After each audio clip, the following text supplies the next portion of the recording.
గీతా పఠనంలో హర్యానా విద్యార్థులు రికార్డు సృష్టించారు. అష్టశ్లోకి గీతా పాఠ్ పేరిట కురుక్షేత్రలో నిర్వహించిన కార్యక్రమంలో ఏకకాలంలో 18,473 మంది విద్యార్థులు భగవద్గీతలోని 18 అధ్యాయాల నుంచి 18 శ్లోకాల్ని పఠించారు. ఇది సరికొత్త ప్రపంచ రికార్డని హర్యానా ప్రభుత్వం ప్రకటించింది.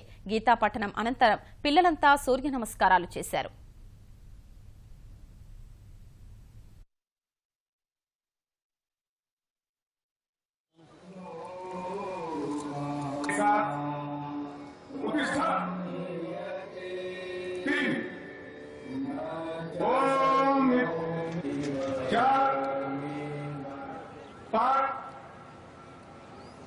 नौ 10 ओम नवे नमः 1 यस 2